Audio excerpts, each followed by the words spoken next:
शांतिपूर्वक जंगलों में घूमते हैं। लेकिन एक रात जंगल की शांति में हलचल मच गई। हाथियों के उसी झुंड के साथ चलती एक शावक हथिनी अचानक एक चट्टानी गड्ढे में गिर गई। वो स्थान इतना सकरा और गहरा था कि मासूम शावक हथिनी खुद बाहर नहीं निकल पा रही थी। दल ने घंटों तक असफल प्रयास किया। विवशतः अन्य हाथियों को वहां से आगे बढ़ना पड़ा, परंतु शावक की पुकार वन में गूंजती रही। दल की चिंगार, उनकी व्याकुलता पूरे जंगल में गूंज उठी। तभी पास के गांव के कुछ लोगों ने उस करुण पुकार को सुना। सुबह हाथी मित्र दल एवं गांव के ग्रामीणों ने देखा कि एक हाथी का शावक एक गड्ढे में गिर गया है। उन्होंने बिना देर किए ये सूचना धर्मजगड़ के क्षेत्रीय वन विभाग को दी। सूचना मिलते ही वन विभाग की टीमें तत्काल सक्रिय हो गई। एक बचाव दल तैयार हुआ और बचाव अभियान के लिए निकल पड़ा। वन अधिकारी, हाथी मित्र दल और स्थानीय ग्रामीण सभी बचाव अभियान को सफल बनाने के लिए एक साथ जुट गए।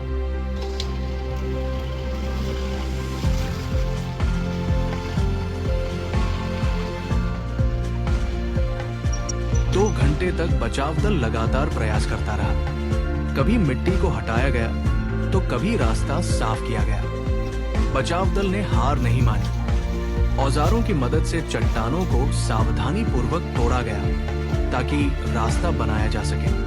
हर चोट के साथ गड्ढे की दीवारें ढहती गई और धीरे धीरे एक सुरक्षित मार्ग तैयार हुआ। अंततः बचाव दल ने सफल होकर शावक को बाहर निकाला।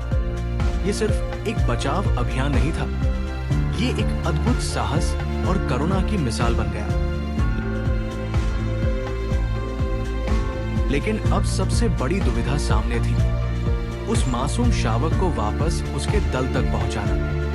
वो दल जो दूर कहीं जंगल में चुपचाप उदास होकर अपने छोटे शावक का इंतजार कर रही था।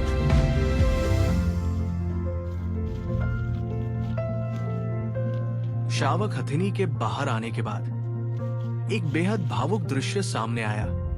वो मासूम सी शावक हथिनी जैसे अपने रक्षकों को पहचान गई हो, वन विभाग की टीम से घुल मिल गई। मानो उसे ये एहसास हो गया हो कि यही वे लोग हैं जिन्होंने उसे उस गहरी संकरी चट्टान से निकालकर फिर से जीवन दिया है।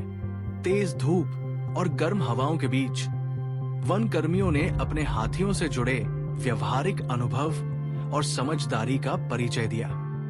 शावक हथिनी को ठंडक पहुंचाने के लिए उसके शरीर पर पानी डाला गया ताकि उसका तापमान संतुलित रहे और वो तनाव मुक्त महसूस कर सके।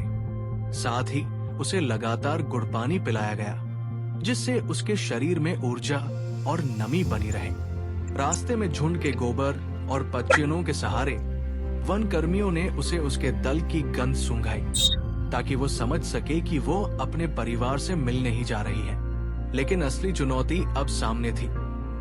इंसानों के संपर्क में आने से शावक हथिनी में ह्यूमन इम्प्रिंट आ गया था, जिससे ये खतरा था कि उसका झुंड उसे स्वीकार न करे। इस आशंका को दूर करने के लिए वन अधिकारियों ने हथिनी के पूरे शरीर पर कीचड़ और उसी झुंड के गोबर का लेप लगाया ताकि उसकी प्राकृतिक गंध लौट आए और उनका परिवार आसानी से उसे अपना सके। बिछड़े हुए दल की खोज भी आसान नहीं थी। फील्ड ट्रैकिंग में हाथियों के पदचिन्हों का अनुसरण करते हुए अत्याधुनिक ड्रोन तकनीक का इस्तेमाल भी हुआ और अंततः लगभग 6 किलोमीटर दूर वो झुंड मिल गया जो बेसब्री से अपने इस नन्हे सदस्य की प्रतीक्षा कर रहा था।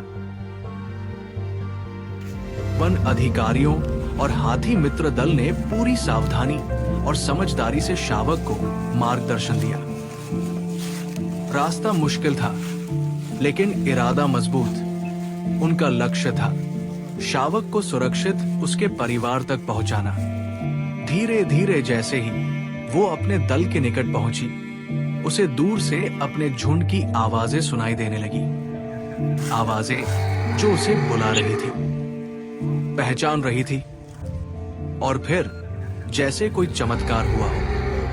वो नन्ही हथिनी बिना रुके अपने दल की दिशा में दौड़ पड़ी और फिर वो भावुक पल आया जब माँ और उसका शावक एक बार फिर मिल गए। झुंड के भीतर खुशी की लहर दौड़ गई। चारों ओर से हाथियों की गूंजती हुई आवाजें सुनाई देने लगी, मानो वे वन विभाग और बचाव दल का धन्यवाद कर रहे हों। वर्षों की तरह प्रतीत होने वाले उन घंटों के बाद जंगल में एक माँ की पुकार और शावक की तलाश फिर से एक हो गई। ये मिलन का दृश्य और माँ बेटी के बीच का निश्चल स्नेह हर किसी के दिल को छू गया और हर चेहरा मुस्कुरा रहा था। वन विभाग के अधिकारी, हाथी मित्र दल और सभी उपस्थित लोग उस ऐतिहासिक पल के साक्षी बने जिसने ये साबित कर दिया कि इंसान और प्रकृति के बीच का रिश्ता अभी भी जीवित है। ये जो आप